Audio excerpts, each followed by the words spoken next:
Okay, recording has started. Right. Good afternoon to you, Dave Jones, down in Newcastle. Election day, I do believe.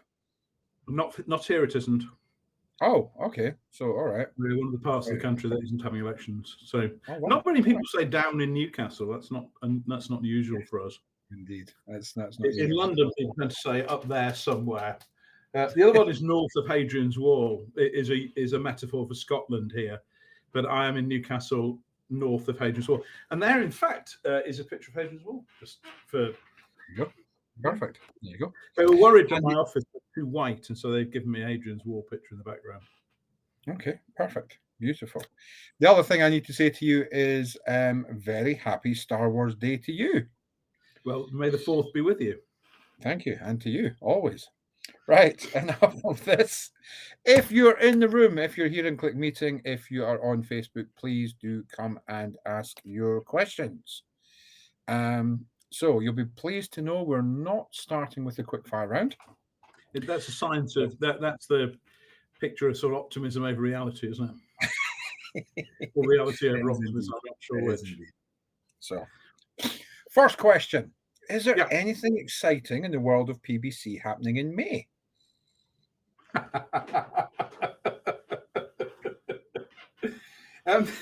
Was that question from R. Mitchell-Thain of Edinburgh?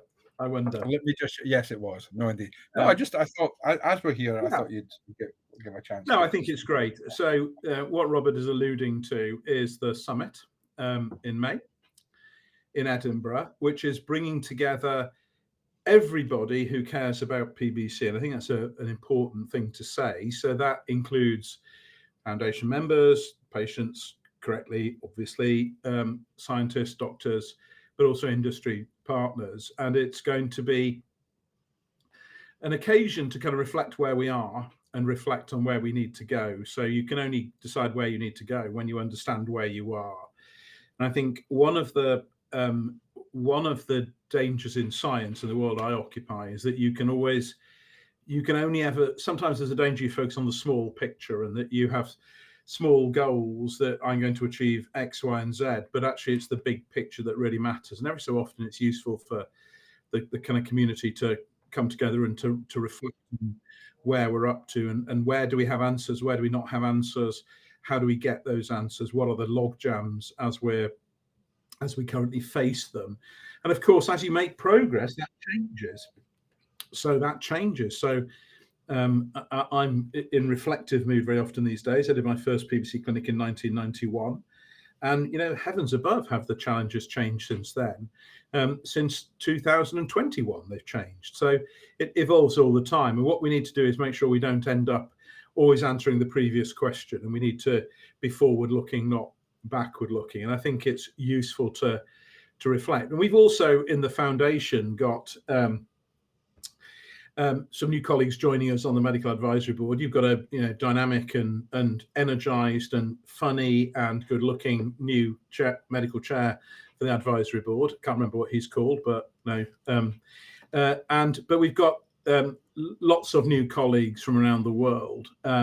Lots of colleagues from around the world who are really interested in PBC. And I think one of the things, I've worked in a number of areas over the years, but PBC is very distinctive about the community spirit in all ways between industry, patients, everyone. That we work very hard on maintaining those relationships, but lots of new colleagues joining to bring that international perspective, and we can then bring that to bear as you can with the regulators, the people who decide things. So it's a time to take stock of where are we, where have we come from, what have we learned from all of that, and where do we need to go. So we're all looking forward to it immensely.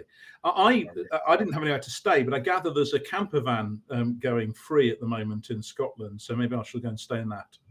So it's all looked after. So yes. Cool. So it's in Dunfermline on somebody's drive, though, I gather, or maybe it's in the police. Inverness, I believe. So thank you for raising that topic. Right. So yeah. So Dave, outside the UK, you've got no idea what we're talking about, and we won't go into it. Which is a very good thing. So, right, okay, so again, just sharing with you the idea of the summit, the fact that we're bringing together people in a patient-centric and patient-focused way to look at the solutions that we need to pull together to take us forward as a community. So, perfect, looking forward to it. And Right. I think just sorry, Yep. just to add on to Please. all of that, is that taking a look at the landscape now, we have lots of ways in which we can treat this better. So this is great. In fact, we have lots and lots of new drugs and emerging drugs. And I actually think at the moment, we probably, for controlling the disease itself, know about all or almost all the drugs we need. However, we don't know how to use them yet, who to use them in and when. And we are not reaching everybody by a long way in the community who would benefit from them. And so it's interesting. So the bit of reflectivity is that actually, if you were to add another drug at this point into the options, what that would do is actually make it more complex. And so therefore, people would miss out on it. So the challenge now, if 90% of people in the UK got the treatment that they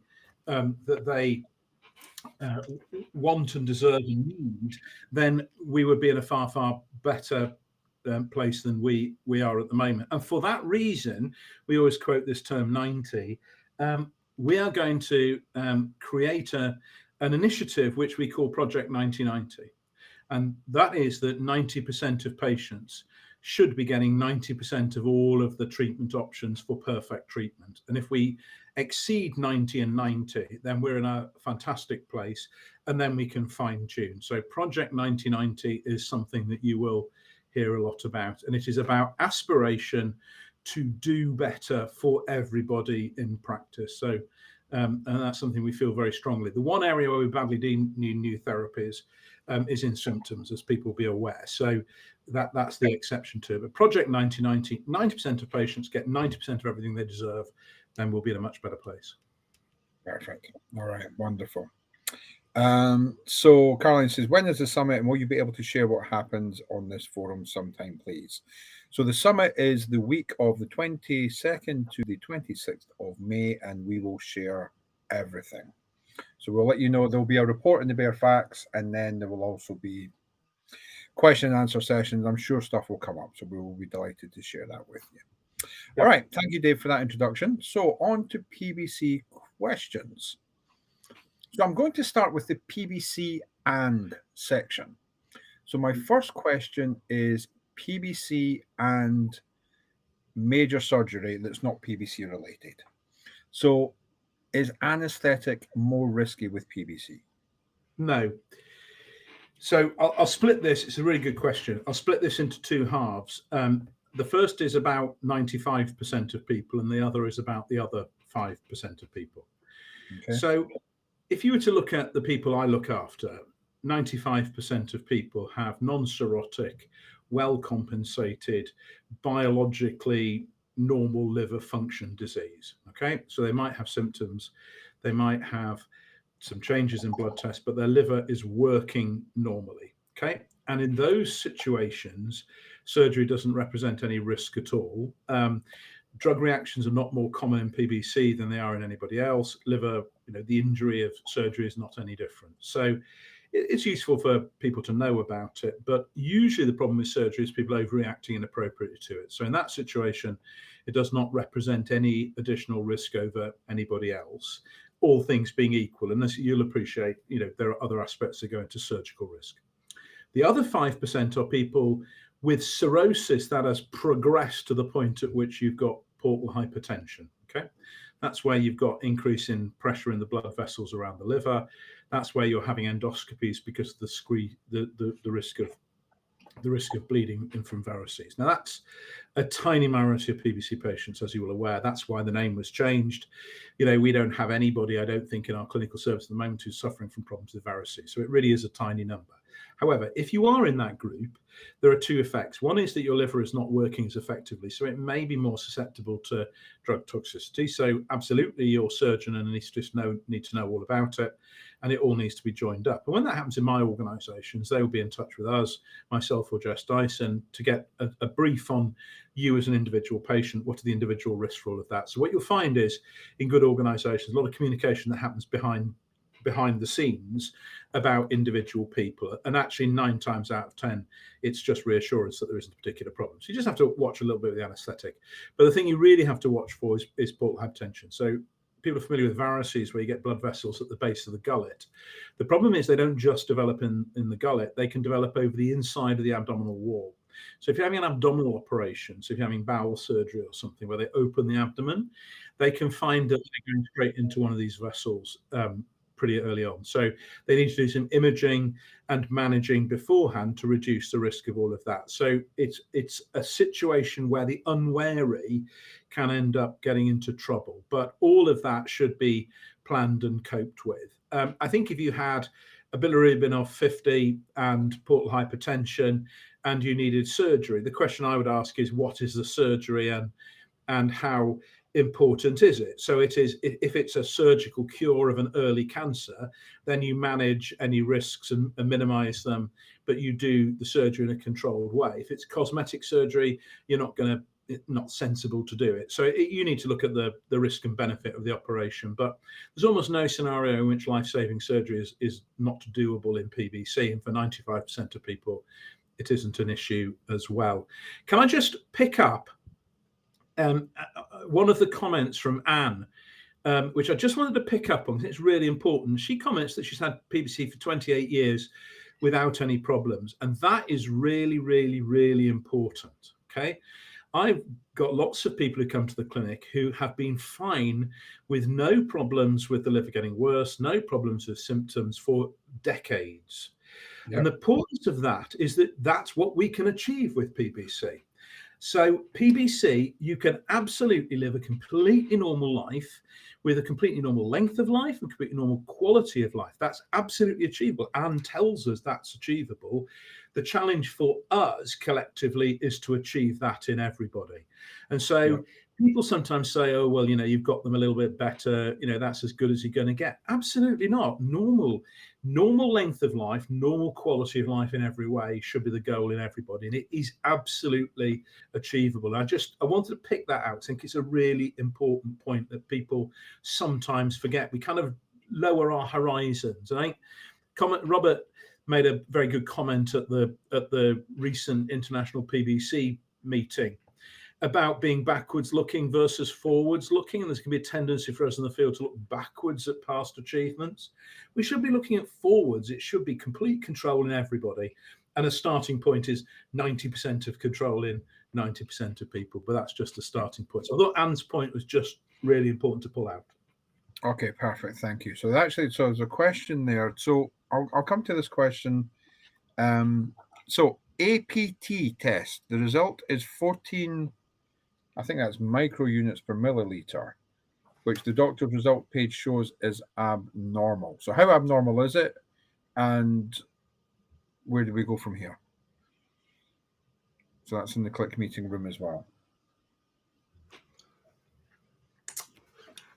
I'm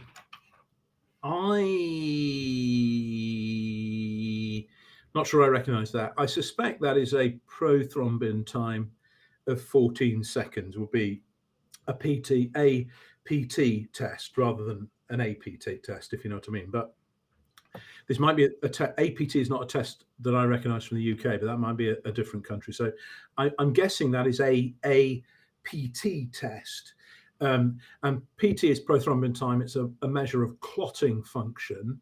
And the reason why we use it in liver disease is that clotting factors are made by the liver. Okay, so here's a little known fact, is that if you have haemophilia, so you'll be familiar with that as a problem of blood clotting and the Russian royal family and Queen Victoria and so on, horrible condition, treated with blood products, and people know the issues that went with it. If you have a liver transplant, it cures haemophilia, okay, because the liver, a normal liver then makes the clotting factors correctly. So the liver makes clotting factors, and if you haven't got enough clotting factors, the time it takes the blood to clot goes up. So it's a measure in seconds. So one of the things I would say is that clotting factor abnormalities in PBC are vanishingly rare. Okay, so if your liver isn't working, that time might go up, but 14 is within a range we wouldn't look at as being in any way unusual or abnormal. So that's important to say. And remember, we all have screens that show up red results as being abnormal and blue ones, but these are marginal things of no significance. So if it is APT, as opposed to APT, if you know what I mean, then a 14-second result wouldn't worry us in the context of PBC, where it's never prolonged as a clinical problem. The one thing that can happen is you do need vitamin K to make clotting factors. Okay, so vitamin K is a fat-soluble vitamin. It's how warfarin works to poison rats, is it makes them unable to clot their blood. And if you are a bit light on fat being absorbed, which you can get in PBC, then you can get a bit short of vitamin K. So actually, it's one of the vitamins people can usefully take with PBC. But a prothrombin time would not be something we would tend to look at, and I really wouldn't be concerned about that, especially if you're not jaundiced. So I've literally never seen anybody with PBC with an abnormal prothrombin time who isn't jaundiced as well. So to me, I wouldn't do that test. I would almost never do a prothrombin time in a PBC patient because it's not really that informative. So I wouldn't worry about that. But if you want to be doubly sure, just make sure you get a vitamin from just a supermarket. Have a look on the back and make sure you take some vitamin K. And if we're ever worried, we give people an injection. It lasts them 3 years, but it works really well. So just look at your vitamin. Okay, perfect. Thank you. Back to the PBC and section. Somebody is starting chemo and radiotherapy. Will that adversely affect their PBC? So chemo and radiotherapy. So in my experience, no, not at all. So we've had lots of people go through cancer treatment, and you have to do the right thing with it all. So we often get contacted about people in this sort of situation. Radiotherapy, no, not at all.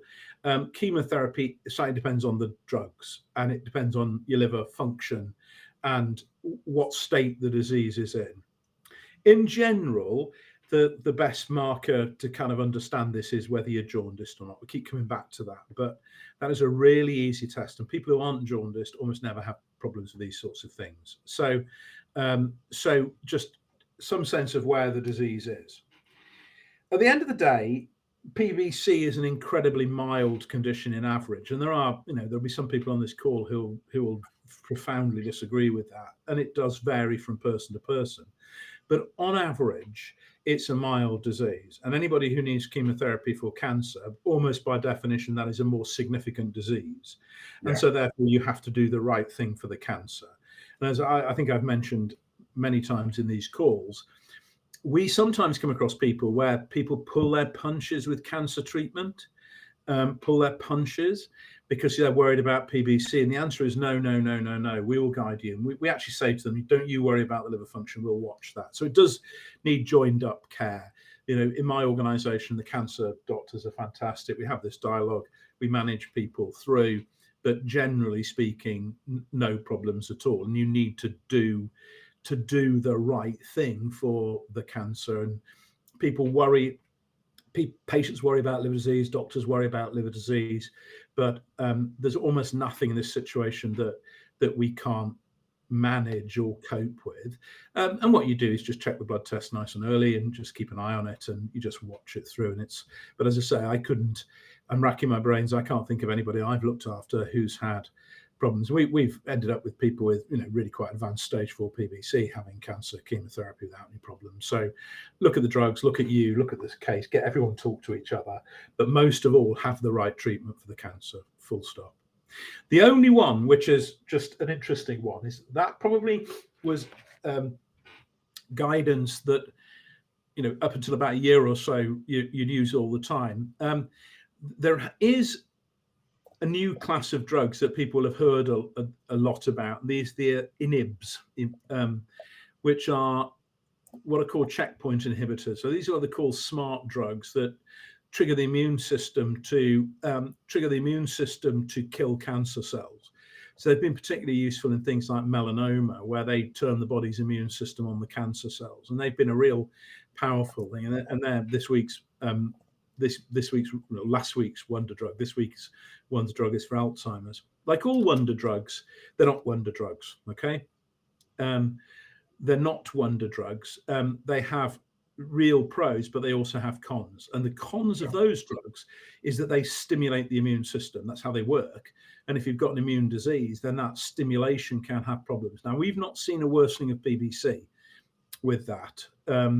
We've not seen a worsening of PBC, but we have seen autoimmune hepatitis, which is obviously not that far away. So you can get quite bad autoimmune hepatitis with these drugs. So they are not wonder drugs. They are useful drugs, but you do have to watch them. So that will be the only caveat. But I suspect oncologists will be quite cautious about these drugs in somebody with a known autoimmune disease. I've not seen worsening of PBC, but we have seen nasty autoimmune hepatitis with them. So just watch out for it. All right, perfect. Thank you. PBC, and so we've got somebody whose LFTs are good, but their last two CBCs, I don't know what CBC is, have shown low RBC and hematocrit levels. Yeah. So PBC have an impact on these and cause anemia. Yeah. So so that's somebody from North America, I would hazard a guess, because they use the term CBC, which is complete blood count. We use the term FBC, which is full blood count. Two nations divided by a common language. And within that, the RBC is the red blood cell count, and the hematocrit is a slightly different way of measuring how much, essentially, how much in a sample of blood, how much is blood and how much of it is plasma, basically. Okay. So a drop in the red blood cell count and a drop in the hematocrit is essentially anemia. That's essentially what it means. The next thing you look at with that is what the shape and size of the cells are. Okay, so there are different forms of anemia, and the cell size gives you a clue as to what they are. And there are several reasons why PBC patients might get anemic. Now, PBC is not a cause of anemia, but it has some friends that are, if you like. So it doesn't cause anemia, but there is an increased risk of anemia in PBC patients. Basically, there are three types. One is in people with cirrhosis. Then a fall in hematocrit, you'd want to be sure somebody's not had a bleed, but you'll normally know blood will appear up or blood will go down, dark, tarry, smelly stools. But that's very small print. That's very uncommon. But sometimes a variceal bleed can appear as anemia, but it's much more common with blood emerging. So that's on the list. The second is autoimmune conditions that are associated with anemia. So there are a number of autoimmune diseases that cause anemia. So there's autoimmune hemolytic anemia and autoimmune pernicious anemia, and they are commoner in PBC patients. Hypothyroid patients also get anemic. So these are autoimmune conditions which are commoner in PBC patients. So if I saw somebody with anemia, we would check for all of those because it may need their own individual treatment. And then the final one is celiac disease, which is sort of autoimmune. It's where you get an immune response to the gut wall. And it's a cross-reactivity between gluten in the diet and cell proteins. But it isn't the immune response that ultimately makes you anemic. It's the fact that it damages the bowel wall, so you can't absorb iron. So if you're iron deficient, then celiac disease. And in the old days, you used to do endoscopy to diagnose it. Now it's a single blood test. So anybody with PBC, there are a number of different causes for anemia. Obviously, it's a very important thing to look for because there are within that list some conditions you need to be really aware of and treat. And then some conditions that, at the very least, is going to make symptoms worse. Remember, of course, that all of those are the PBC-associated ones. You've got all the usual things that are not associated with PBC, but are common in the population, like bowel cancer. Okay, so that's why you have to take anemia. It's what we call a red flag symptom. You have to take it seriously and try and work out what's going on. Usually you don't find anything, but you need to be aware of it, and it will make the symptoms worse. So that's what there's a standard set of tests that you would do. And I'm going to give you another trivial and obscure fact. So it's trivial and obscure facts today. PBC was described by Thomas Addison, who was a very famous doctor from the 19th century. He actually trained in Edinburgh, of all places. Wonder what happened to there. So he was a PBC doctor. It is actually answer the question, how far back does PBC go in Edinburgh? And the answer is it goes back to the person who discovered it. But he discovered PBC, and he was also the person who described Addison's disease, which are the immune system attacks the adrenal glands. So that's what John F. Kennedy had, and led to some of his illnesses that he had. So it's Addison's disease is a well-associated condition named by the same thing. But Thomas Addison discovered another disease. The third one was autoimmune hemolytic anemia. So PBC patients have a disease described by Addison, and if they get hemolytic anemia where the immune system attacks the red cells, that's another disease described by Thomas Addison. So it's Thomas Addison all over the place. There you go. There we go. Perfect. Thank you. So speaking of PBC and an autoimmune disease, autoimmune inflammatory arthritis. Yeah. Are you more likely to get that with PBC, and is there a test? So yes is the answer. So anybody who has PBC is more likely to get another autoimmune disease than somebody who doesn't have PBC. And that's because it's all about how your immune system is designed. So PBC is not a liver disease, it's an immune disease. And it just so happens that the immune response is directed at the liver. So that's about, in simple terms, people have an immune system which is too easy to turn on and too difficult to turn off, simple terms, right? So once you've got one of those, it's a bit like if you're 6'8", you're more likely to bang your head on the door, but you could also bang your head on a low beam, and you could bang your head on something else. The problem is not the beam or the door, it's the fact that you're 6'8". Okay, so that's why these things tend to go together. Obviously, these effects are weaker and stronger in individuals. So if you have a PBC, your PBC, and you have an autoimmune disease by definition, you have something like a 10% increased chance of getting another one. Okay, if you have two, that goes up to a 20% chance of getting another one, and so the more you have, the more likely you are to get them. So they do all go together. And thyroid disease is very common because it's a common disease. But we also see arthritis as part of it. So what we'd call an inflammatory arthritis or an arthropathy is common in PBC patients. Now, this is where terminology becomes a little bit complicated, because there are lots of different ways that you would get that arthritis. It frequently affects the small joints in the hands, often the hips and knees as well.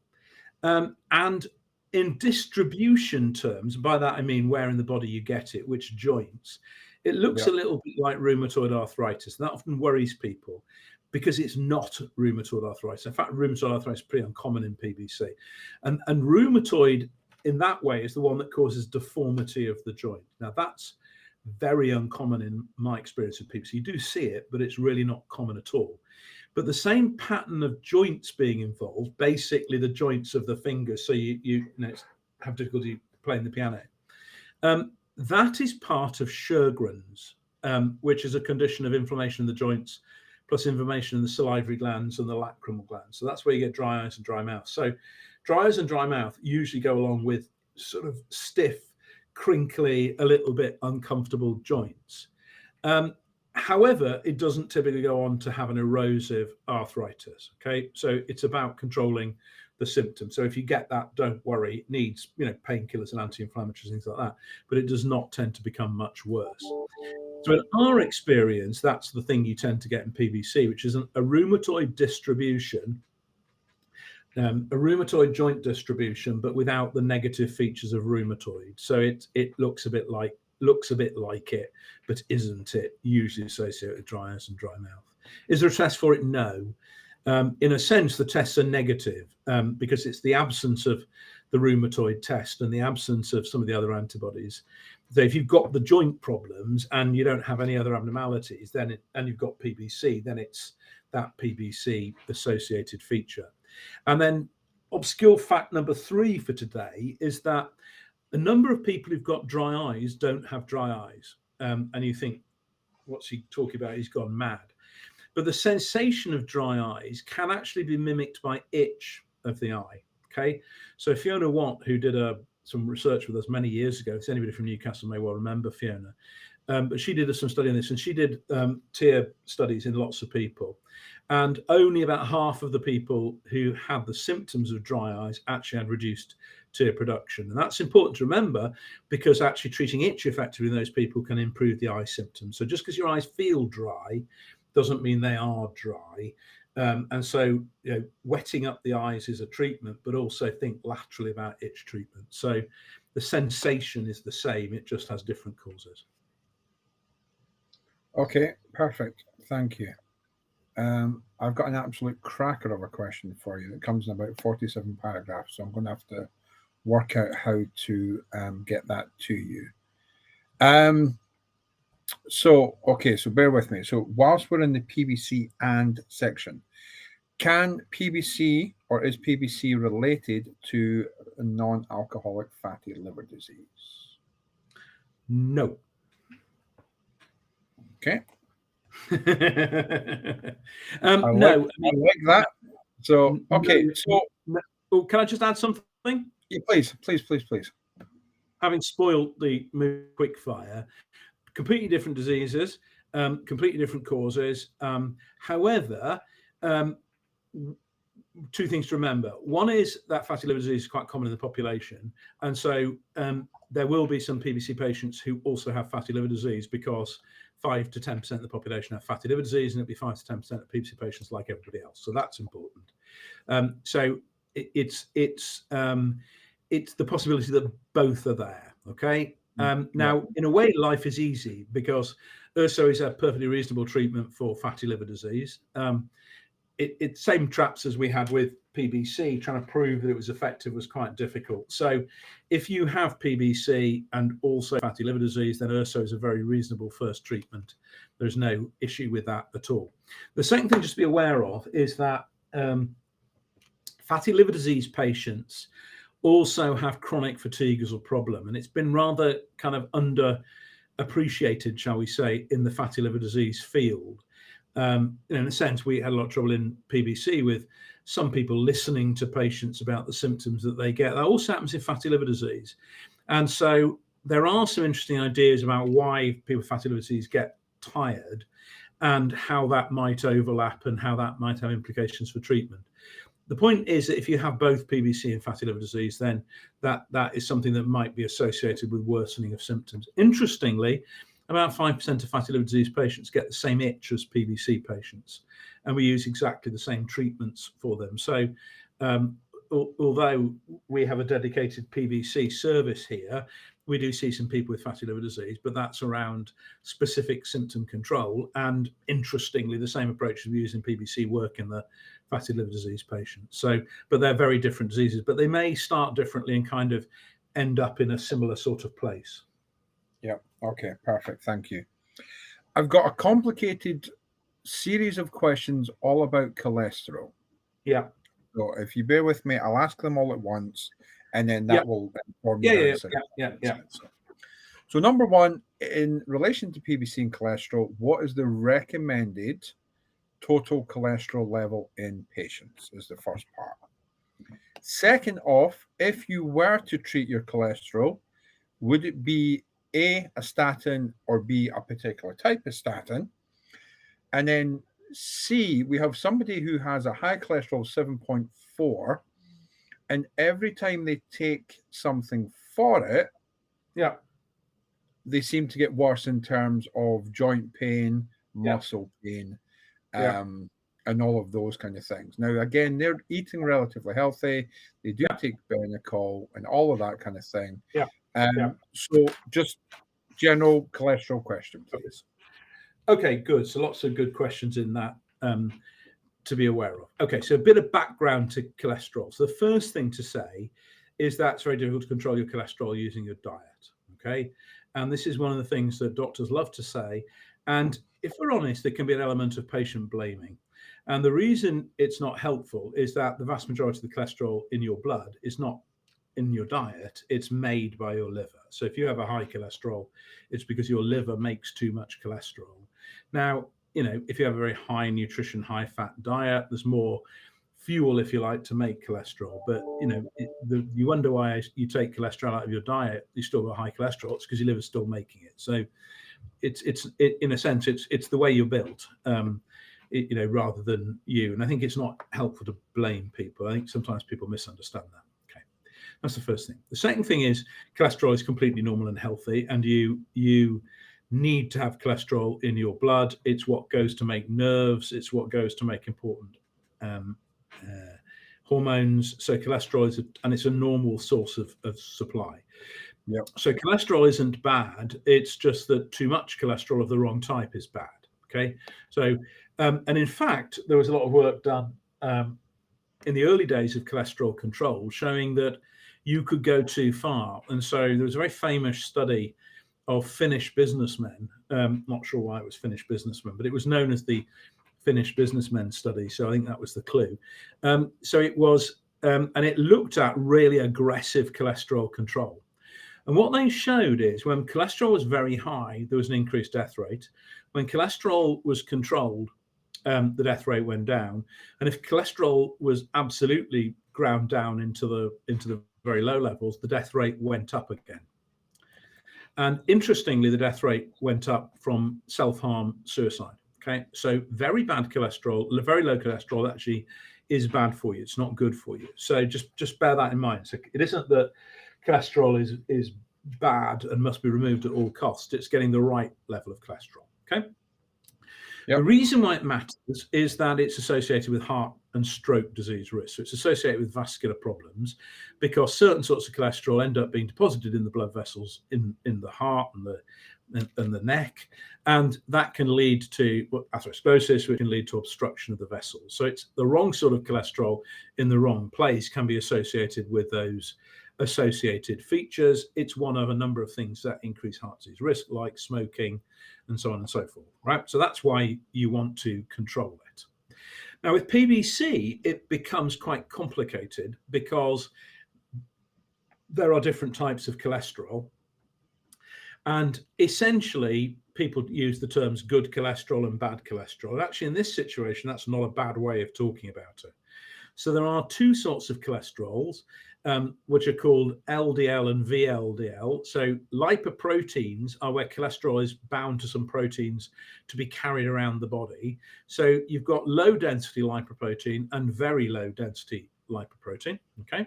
And they're to do with the size of these particles. And these are the particles that take cholesterol that gets taken up into the blood vessel wall. So LDL and VLDL cholesterol are the bad forms because they're going from the liver to the vessels to be causing damage. Okay, there is a thing called high density lipoprotein, HDL, which does the reverse. It takes cholesterol out from the blood vessel walls and takes it back to the liver. So you've got a shuttle service, if you like, from the liver to the vessels and back again. So why am I prattling on about all of this? Well, the answer is that when you have a single total cholesterol value measured, it includes all of those things. So it includes things that are good and things that are bad in simple terms.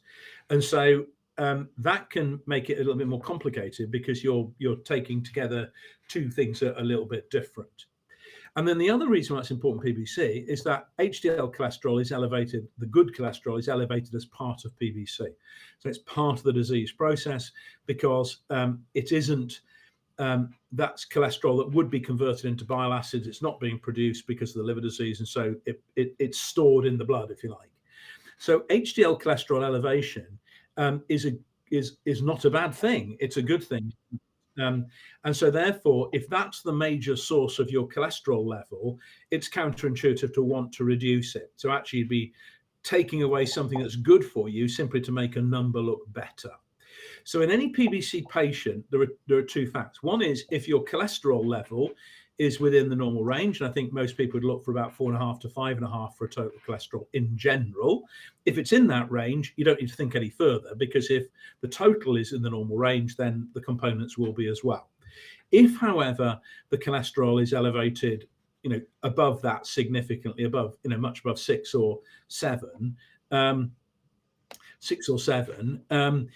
then you would want to look into it a little bit more detail. And then what you do is what's called a differential cholesterol level. So you do a split and measure the individual components. And if it's all HDL cholesterol, then you don't need to treat it. So you do not need to treat the headline number. You need to understand why that number is elevated.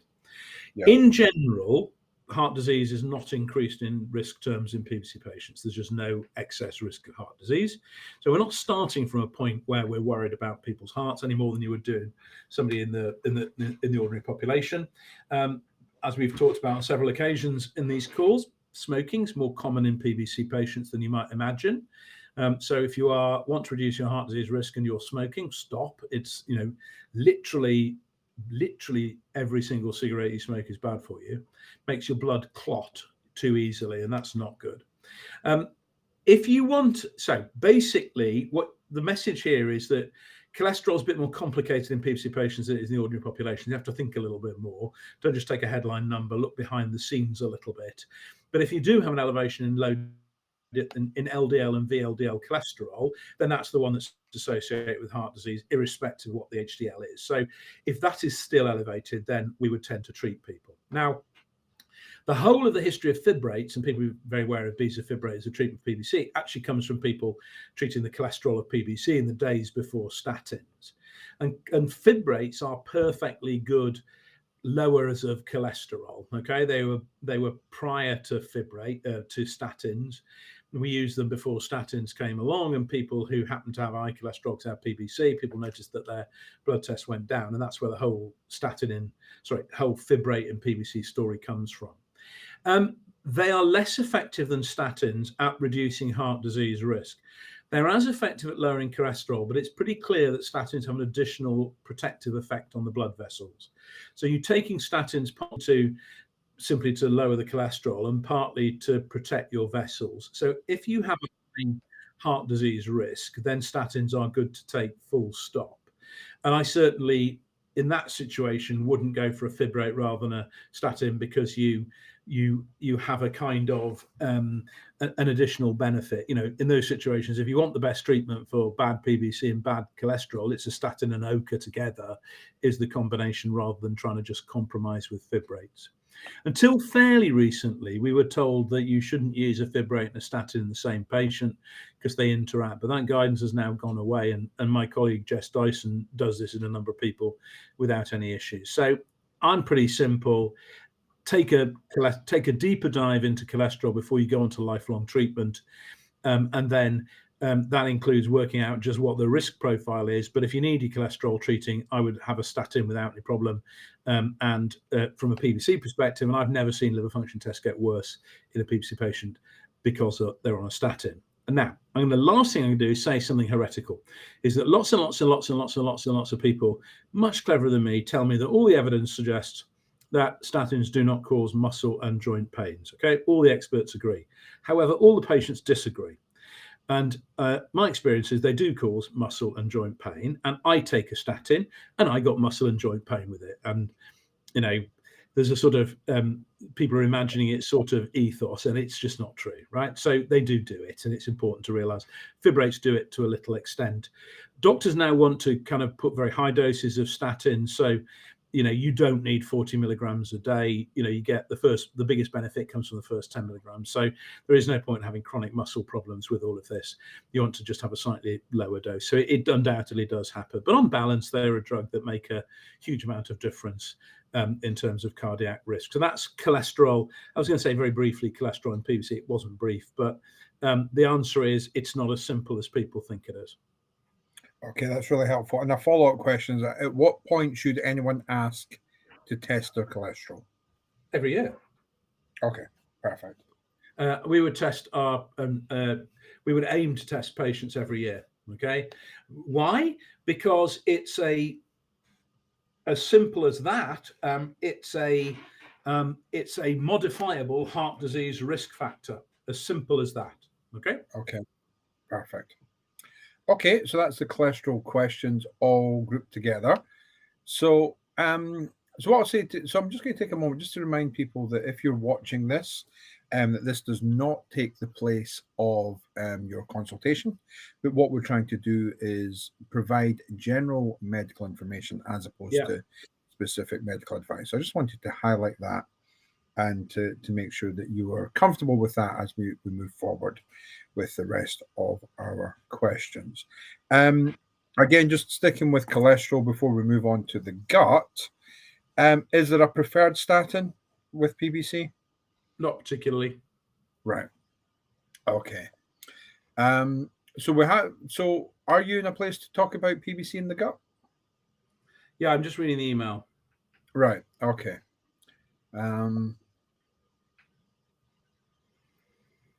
So whilst Dave is reading the email, there are a number of various new words that have come into my vocabulary in the last few years, particularly with regard to PVC. So we started looking at genomes, then we started looking at biomes, and then my favorite word in terms of everything with PVC and PVC risk was exposome, which was a new to me, which just meant environmental aspect or environmental encounter.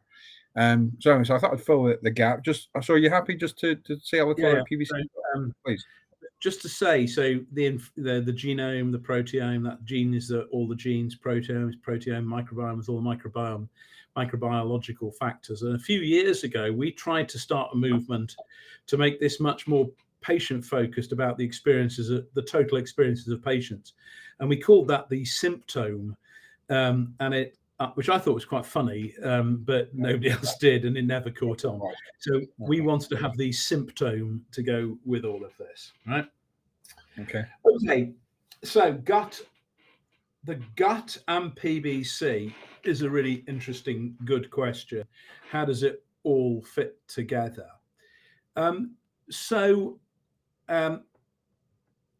There is a sort of broad general connection for obvious reasons. So the first thing is that your liver is connected to the gut. So there is a continuum from the lining of the gut all the way up to the liver and the bile duct. So they develop in the same way. So the bile ducts, when they're developing in utero, it's an outpouching from the gut. So then it reaches into the liver. So they're inextricably linked. They're part of the same system, which is important. That incidentally is why you get dry eyes and dry mouth as well as a liver disease, is that your bile ducts develop in utero in exactly the same way as your salivary ducts do, pouching out from the gut and going up into another tissue. Okay, so that's the history of it. The second thing, of course, is that obviously at the end of the day, PBC is a disease of bile acids. It's a disease where bile acids cause it. Bile acids produced by the liver, down the bile duct into the gut.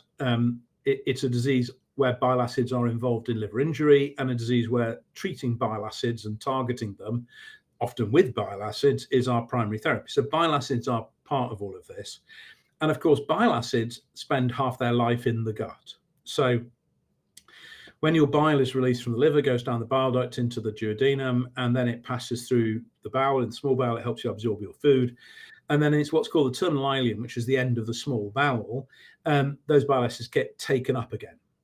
And then they go back into the portal vein, they go round the liver, and then they go out in the bile again, and round and round and round they go.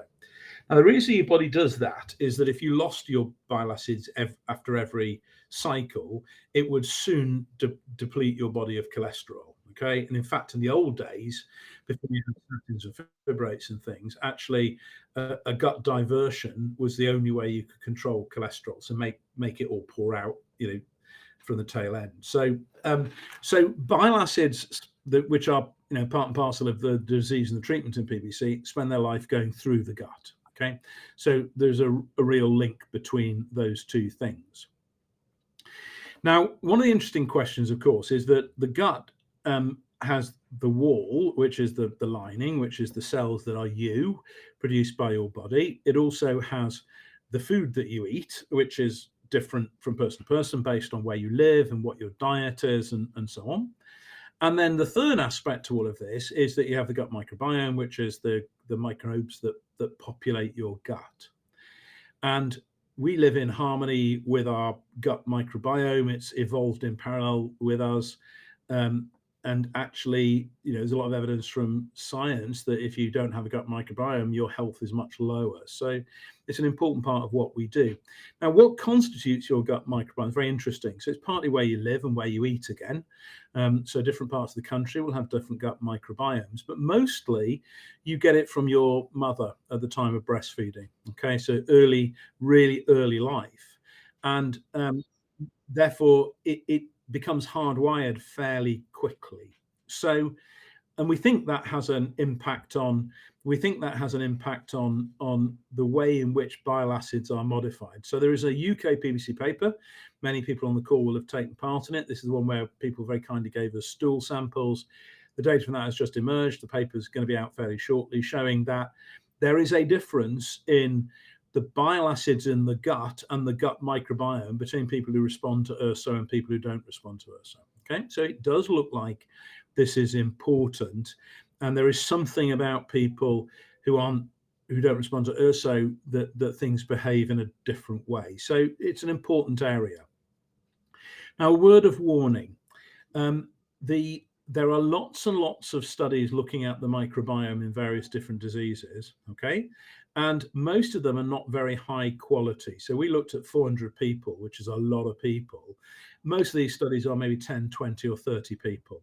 And what you can do is find something that looks quite eye-catching, which is just noise, if you like. So many of these studies have not replicated. So if something is really true, it doesn't really matter which group of people you look at, for example. If you're an URSO non-responder, you do less well with PBC. It's been done umpteen times in umpteen parts of the world. It's absolutely true. Okay, so it's been replicated. Somebody did a study, came up with an idea. There's some other people did the same study, got the same findings. Okay, and that's the science process. That's the process of science. It's got to be independently replicated. So no matter how eye-catching a small study is, because you can get small effects can be quite random. It needs to be replicated. So there's a lot of stuff out here which is much more intriguing and seductive than it is true, and you just need to be aware of that. Okay, that's not to put a dampener on bright ideas, but the world is full of studies that just never stacked up as you went down the line. At the moment, there is no evidence at all that changing the fecal microbiome, the gut microbiome, changes the disease. So if Jones here is arguing that the microbiome turns an at-risk person into somebody with PBC because it handles bile acids in a different way, why not correct the microbiome? There's no evidence that works at all, in fact, in any disease at all, other than in C. diff, which is antibiotic-associated diarrhea, which is a very different thing. So the next step from all of this, that modifying it modifies the disease, there is no evidence that happens. So again, just be aware of that. There are some snake oil salesmen around in all of this. So is it important? Yes. Is it modifiable? Not so sure. It may explain why something happened in the past, but that may not be that useful for how you move forward in the future. We have a pet theory about why some people who remain AMA positive with normal LFTs for the rest of their life, and why some people are AMA positive then develop PBC. We wonder if that's where the microbiome might come into it, but it's just a research idea. Now, the other point that somebody, the colleague who put that email in, mentions is gut permeability. Absolutely. And PBC is a disease where the gut, and in fact, lots of tissues are more permeable than they should be. And so the gut basically, it's a miracle in a way that you don't have all these nasty bacteria get into your blood all the time. That's because the cells of the gut stick together, they're sealed off. And that prevents these bacteria getting in. And there is some evidence in PBC patients that is not as effective as it should be. Whether that's a cause of PBC, whether that's a consequence of PBC, we don't know, but it's part probably of the disease process. I suspect that it's partly downstream. And then the final comment in the email was about why some therapies work and don't work in other people. And therein lies the mystery of them. And particularly talk about anti-TNF. And those people who read the papers and things, you'll be very aware that the anti-TNF drugs revolutionized the management of inflammatory bowel disease and rheumatological disease, rheumatoid arthritis and things. And they can transform people's lives, except if they don't. And these drugs that seemingly ought to be effective in everybody are not effective in a significant minority or even a majority of people. And one of the next big revolutions in medicine is to understand that.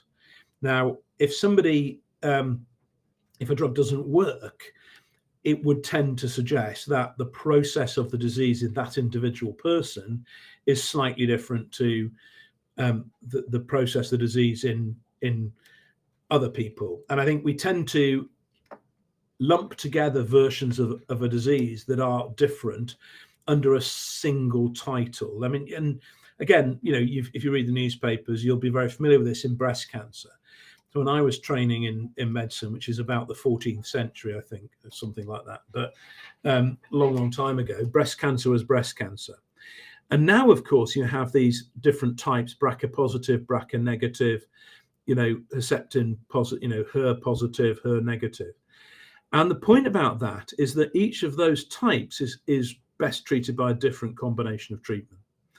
And actually, if from when I was a lad that breast cancer treatments only worked in some people, but this is the explanation, that the disease actually looks the same but is different subtly in different groups of people. And this is a concept called precision medicine or personalized medicine, where rather than getting, you know, everyone gets URSO, that's what we did originally, then everyone gets URSO, and if you don't respond, you get OCA.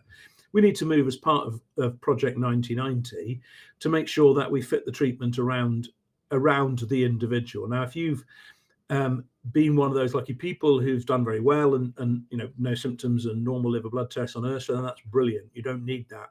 But as you get to younger, more affected people, we need to be sort of going from what you'd give 1,000 people to what you would give to an individual person based on their need. And that's one of the next revolutions. It's bespoke tailoring for PBC. Yep. A really interesting question. The gut is part of all of this. I'm less clear that knowledge necessarily changes what we do treatment-wise, but I have an open mind about it. Okay, perfect. Thank you. All right, we've got a series of questions again about imaging. Yep. So, FibroScan to begin with.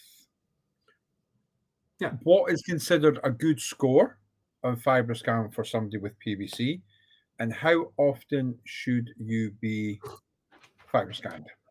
All right, if it's a good question. Again, this cultural reference won't work for anybody outside the UK, but here we are in Newcastle. We're very passionate about football. Okay, so the Scots are very passionate about football, but to a different level. The World Cup is a place where international teams play, Robert, just to orientate you. All right. Thank you. So Newcastle is a passionate football thing. We have a bunch of particular type of Geordie blokes who like to drink a lot of beer, have very big tummies, and then take their shirts off in the middle of winter and stand in the crowd without a shirt on. Okay, it's a well-known phenomenon, the origin of which nobody quite knows. Okay, if you were to take a single person out of the football stadium in Newcastle, would that person be representative of everybody in that football stadium? Well, if it was a fat Geordie bloke with no shirt on, yes, it would be. But if you happen to pick a grandmother taking her grandchildren as a birthday treat to the football, that might suggest to you that everybody that goes to see the Newcastle United play football is a grandmother, okay? And that wouldn't be correct. The point being is that single measurements or single samples from a large entity can give you a false picture of what's going on. Now, if you were to pick 1,000 people out of the crowd, then it would be very, very, very close indeed to the distribution of people. Okay, you could still pick the family enclosure and get a slightly strange picture, but it would tend to be much closer. Okay, so the point is that FibroScan is a brilliant test across thousands of people. So if you do 1,000 people's FibroScan, then the FibroScan values will very accurately reflect on average what is happening in different groups of people. The closer you get to an individual, the less reliable it becomes. Are you the grandmother? Are you the fat Geordie bloke with no shirt on? Okay. So what that means is when you're looking at, and if you look at all the research about FibroScan, it's on large numbers of people, and it shows that on average, people with stage 1 have this, and stage 2 have that, and stage 3 have that on average. Of course, averages are great, but when you're looking at you as an individual, that may not hold true. So what do I think of FibroScan? I think FibroScan is phenomenally useful technology because it's doable and it is done. So a test that we can do in real time is more valuable than a test that requires booking that we don't do. That is self-evident, okay? So it's available in the clinic, it's easy to do. There's no cost implication because once you've got the machine and a trained member of staff, it literally takes 5 minutes. And it gives you useful information. But that information is not infallible. And that's really important. It does not tell you how bad your disease is. It gives you some information which fits into a broader picture where we look at all of those aspects. So it is part of the picture, it is not the whole picture. And these people who are busy taking FibroScans out into the pub to look for liver disease are going to come a cropper, because they're going to come across these rogue results that we all see. Okay. And there are a number of people in our clinical service who have totally normal liver function, no evidence of anything at all, and a FibroScan of 25, which suggests they've got cirrhosis, except they've got no features of cirrhosis at all. I can't explain it other than to say it could be the grandmother in the football ground. So FibroScan is really useful on one condition, or two conditions. One is the person who does it knows what they're doing. So it's got to be a trained member of staff who does lots of these, because it is operator dependent. And the other is that you don't overestimate the importance of any one single value. Okay.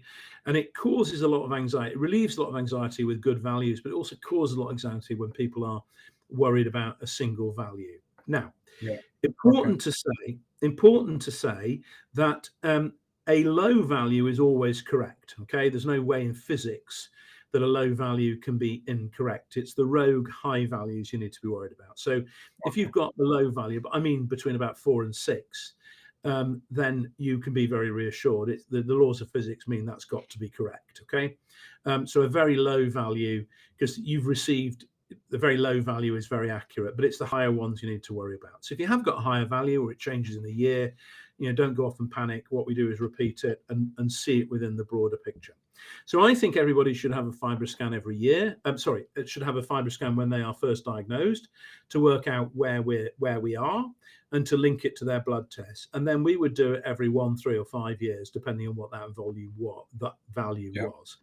The more times you repeat it, the more likely you are to get a rogue result. Okay, so doing it every week is going to just cause chaos, because so don't overdo it. And the natural history of this disease is that you wouldn't get a measurable, meaningful difference in this disease over a year, even if it was progressing rapidly. So certainly not more frequent than a year. Now, 4 to 6 is brilliant. Above 18 is usually indicating cirrhosis. Between 10 and 12 and rising is where you need to keep more of an eye on it. If you're cirrhotic, don't repeat it. You're cirrhotic. There's nothing to be gained from it. And if you've got an absolutely low value, don't over measure it, because you get, so it's in the middle where it's at an intermediate level, or it's associated with blood test abnormality ongoing, or it's rising over the course of a year, then that's the ones you need to do it more frequently. But the caveats are really important. There are people who advocate, everyone trooping through the community FibroScan clinic every year to have it done, and that way will lead to disaster. Okay, noted. All right, thank you. Quick fire round. Is there any research evidence to suggest that UVA/UVB exposure to the sun helps with itch? Yes. It's anecdotal, but which means that there's been no trials of it. Very difficult to do controlled trials, but we use it. We actually use it in practice. So the dermatologists give light therapy as part of a way of treating some skin conditions, eczema in particular. And we work with our dermatologists, and it's one of the things that we explore as a treatment for difficult to control itch. In my experience, it either works really well or it doesn't work at all. The people it works in are the ones who've noticed that their itch might get better in summer. And in terms of body shape, it's smaller people do better, because you've got more surface area per kilo of body weight. I would do pretty badly at it. So in that group of people, it's well worth exploring. The only faff with it is that it's a bit time consuming. So you have to go for multiple very short sessions. But as a trade-off for bad itch, it's really good. And so we'll be very keen to look into it in more detail. The other nuisance is there's a limit to how much you can have in a year.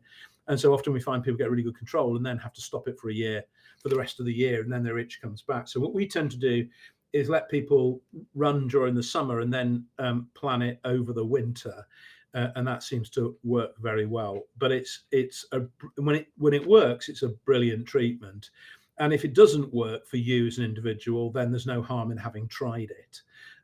But absolutely, it's really interesting. And it's one of the category of what we call physical treatments for itch. It's the one that's by country mile the easiest and most patient friendly. And I can tell you, I've had people sent to me for consideration of transplant for itch in whom this has completely controlled their itch. Not everybody, but if it works, it really works. All right, perfect. Thank you. Again, try to be as quick as possible. We've got lots of unanswered questions, but we'll go with. So somebody says they don't have symptoms. They are responding to URSO. However, ALK Phos is 231, gamma GT 371, bilirubin 8. So I'm assuming that's a UK person. They're just any information or explanation as to why the ALK Phos would still be up there. Yeah, the bilirubin normal. It's an incomplete response to URSO. So it goes back to what we said before, that it's the balance between the disease process versus the effectiveness of the treatment. And the cutoff in the UK is about 210 for alkaline phosphatase. And all the evidence is that if you have an alkaline phosphatase above 210, then you will benefit from second-line therapy. So for me, we would then have a discussion about the options for second-line treatment, the beta-cholic acid or a fibrate. And with ALK Phos of 231, I would almost do it without hesitating. And I can almost guarantee at that level, your blood test will return to normal with second-line treatment. So that's the modern treatment, is to not say, oh, it's better. We'll see how it goes. If you've had URSO for more than a year and your ALK Phos is 231, then either OCA or bezafibrate in the first instance. And that's the revolution of PBC. Okay, thank you. Delighted to hear it. US patient has an AMA of less than 20.1. Now, I know they measure it differently over there. The follow-up, the appointment, it was not discussed, so they're assuming that is not of significance, but they're looking for clarification. Those are not units I'm familiar with. What I would say is, don't go measuring serial AMAs. If the AMA level goes up, it doesn't make the disease worse. If it goes down, it doesn't make the disease better. If it goes away, it doesn't mean the disease has gone away. So really, AMA is there to help you with the diagnosis. If it's been elevated once at the same time as abnormal liver function test, you've got PBC. And after that, you treat for PBC. And some treatments will bring it down, some. Okay. And on that note, Dave is frozen.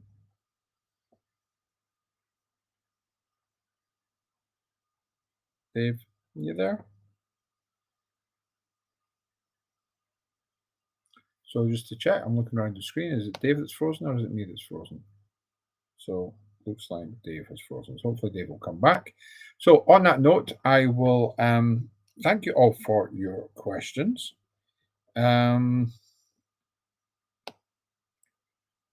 Oh, he's saying I can hear you. There you go. Oh, Dave's back.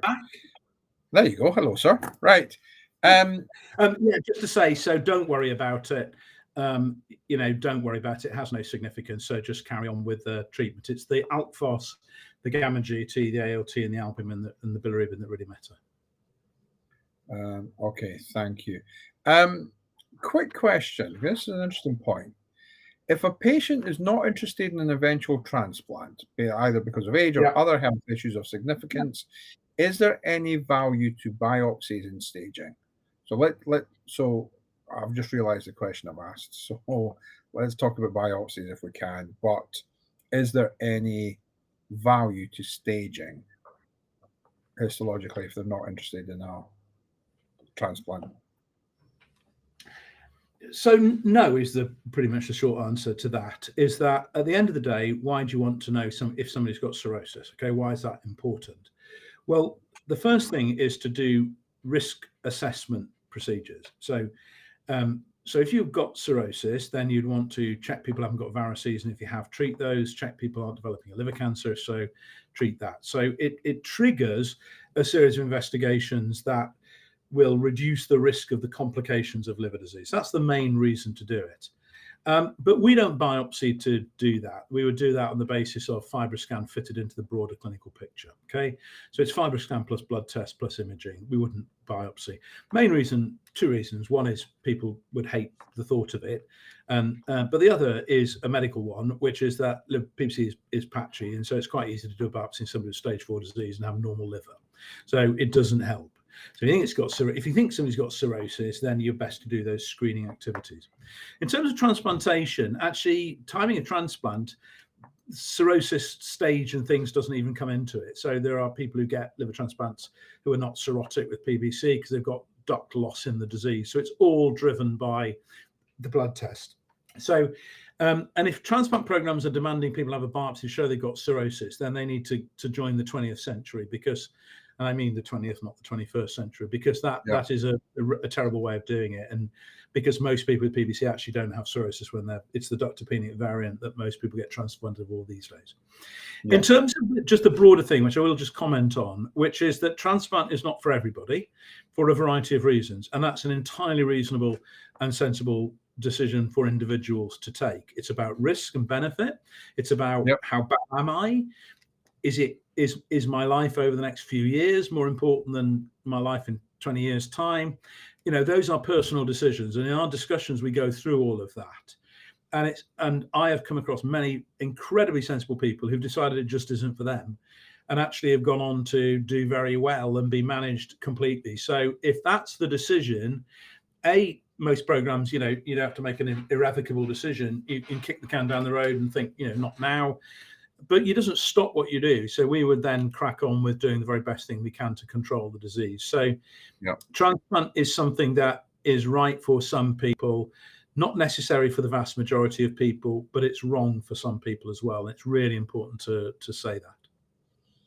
Okay, perfect. That is most helpful. So, Dave, thank you so much. Okay. As ever, we have a few unanswered questions, which we will carry over on to next week. Stonking questions, as always. So, some amazing questions. And, you know, you and I talk about this offline, and just the level of knowledge, the level of engagement, the level of expertise is in the patient community is absolutely huge. We've been a part of this. You've been an enormous part of it, and it is great to see. So, if you were asking questions today, on you go, Dave. You know, these questions are much more sensible than doctors in training would ask us about. There you go. There's praise indeed. More sensible than doctors in training. And actually, the most recent person who tried to talk to me about PBC, I pointed out that PVC is a type of plastic. PBC is a liver disease. So before you ask me a question about PVC, work out which is which, because otherwise you look stupid. Fair point. Duly noted. Right. Thank you, sir. Right. On that note, we are going to bid you well. So thank you very much. Dave's going to stay online. We're going to finish up all the videos and we're going to close the room. Thank you so much for joining us today. We hope you've had your answers. To the questions that have not been answered today, we will carry them over onto next week and we'll make sure we get an answer for you. Thank you again for taking